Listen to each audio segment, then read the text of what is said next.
Good morning everyone. बच्चों, आज आप अपनी शिक्षित पुस्तक के अंतर्गत अध्याय 7 मेरे बचपन के दिन का अध्ययन करेंगे। इसकी रचयिता महादेवी वर्मा जी हैं। तो आइए सबसे पहले महादेवी वर्मा जी का जीवन परिचय देखिए। महादेवी वर्मा जी का जन्म सन 1907 में उत्तर प्रदेश के फर्रुखाबाद शहर में हुआ था। उनकी शिक्षा दीक्षा प्रयाग में हुई। प्रयाग महिला विद्यापीठ में प्राचार्य पद पर लंबे समय तक कार्य करते हुए उन्होंने लड़कियों की शिक्षा के लिए काफ़ी प्रयत्न किए।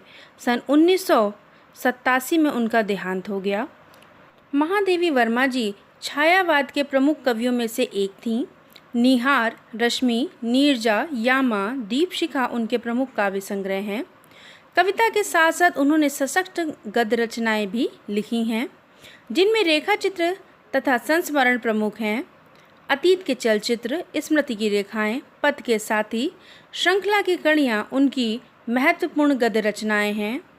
महादेवी वर्मा को साहित्य अकादमी एवं ज्ञानपीठ पुरस्कार से सम्मानित किया गया। भारत सरकार ने उन्हें पद्म भूषण से भी अलंकृत किया। महादेवी वर्मा की साहित्य साधना के पीछे एक ओर आज़ादी के आंदोलन की प्रेरणा है, तो दूसरी ओर भारतीय समाज में स्त्री जीवन की वास्तविक स्थिति का बोध भी है। हिंदी गद्य साहित्य में संस्मरण एवं रेखाचित्र की बुलंदियों तक पहुंचाने का श्रेय महादेवी जी को ही जाता है। उनके संस्मरणों और रेखाचित्रों से शोषित पीड़ित लोगों के प्रति ही नहीं बल्कि पशु पक्षियों के लिए भी आत्मीयता एवं अक्षय करुणा प्रकट हुई है। उनकी भाषा शैली सरल एवं स्पष्ट है तथा शब्द चयन प्रभावपूर्ण और चित्रात्मक है। मेरे बचपन के दिन महादेवी वर्मा जी द्वारा रचित संस्मरण है। प्रस्तुत पाठ में महादेवी वर्मा जी की उस समय की स्मृतियों का सजीव चित्रण है, जब वह अपनी सहेली सुभद्रा कुमारी चौहान जी के साथ विद्यालय में पढ़ा करती थी। इसमें उन्होंने लड़कियों के प्रति सामाजिक रवैये, विद्यालय में उनकी सहपाठियों, छात्रावास का जीवन, तत्कालीन सौहार्दपूर्ण वातावरण, आपसी प्रेम भाव, स्वतंत्रता आंदोलन के प्रति विद्यार्थियों का दृष्टिकोण, गांधी जी के साथ अपनी मुलाकात तथा कवि सम्मेलनों में अपनी उपलब्धियों का सजीव चित्रण किया है।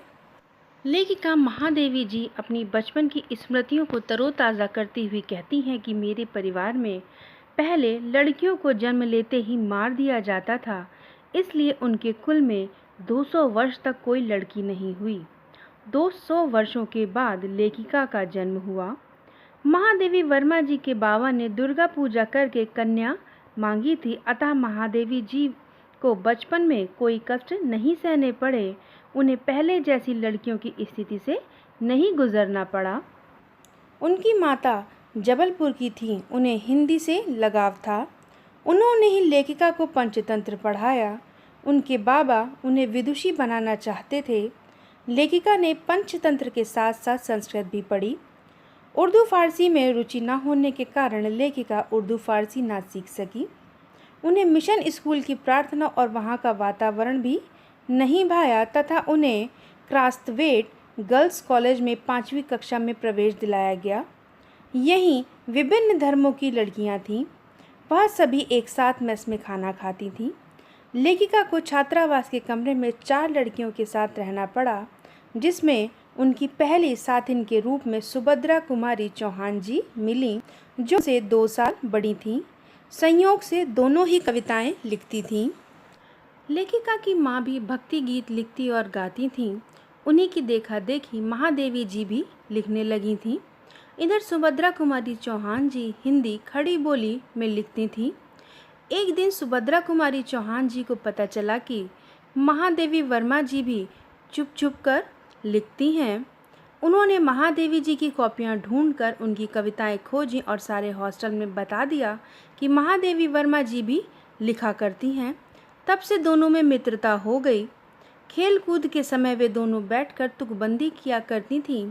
सौभाग्य से वह तुकबंदी दर्पण नामक पत्रिका में छप जाती थी। सन 1917 की बात है। उन्हीं दिनों कवि सम्मेलन होने लगे। यह हिंदी के प्रचार का युग था। महादेवी जी भी सम्मेलन में जाने लगी। क्रास्थवेट की एक मैडम उन्हें अपने साथ लेकर जाती थी। कवि सम्मेलन के अध्यक्ष हरीश पाठक, रत्नाकर जी जैसे महान कवि होते थे। महादेवी वर्मा जी अपना नाम सुनने की बेचैनी से प्रतीक्षा करती थीं। उन्हें प्रथम पुरस्कार मिलता था। एक कवि सम्मेलन में महादेवी जी को चांदी का नक्काशीदार कटोरा मिला। उन्हीं दिनों गांधी जी आनंद भवन स्वतंत्रता संग्राम का केंद्र बन चुका था। महादेवी जी तथा अन्य छात्राएं रोज अपने जेब खर्च से कुछ धन एकत्र करके देश हित में अर्पित किया करती थीं। महादेवी जी ने बापू को पुरस्कार मिला चांदी का कटोरा दिखाया। बापू ने कविता तो नहीं सुनी पर कटोरा अवश्य रख लिया। महादेवी जी उस कटोरे को भेंट में देकर अत्यंत प्रसन्न हुई।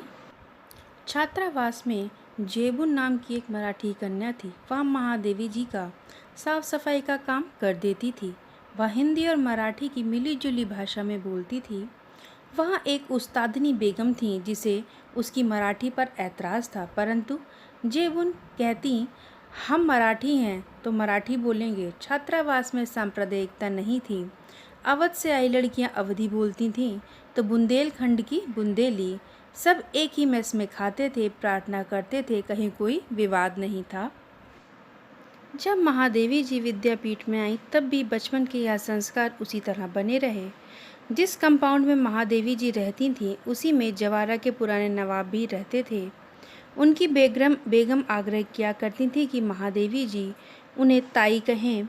बेगम के बच्चे महादेवी जी की माँ को चची जान कहा करते थे। बच्चों के जन्मदिन एक दूसरे के यहाँ मनाए जाते थे। राखी पर बेगम साहिबा अपने बच्चों को तब तक पानी नहीं पीने देती थीं जब तक कि महादेवी जी उन्हें राखी ना बांध लें। इसी भांति मुहर्रम पर इनके लिए भी कपड़े बनते थे। जब महादेवी जी का छोटा भाई जन्मा तो बेगम साहिबा ने महादेवी जी के पिताजी से कहकर नेग लिया और ताई बनकर कपड़े आदि भेंट किए। उनका नाम मनमोहन भी बेगम साहिबा ने रखा। वही मनमोहन वर्मा बाद में जम्मू और गोरखपुर यूनिवर्सिटी के वाइस चांसलर बने। बेगम साहिबा के घर में अवधी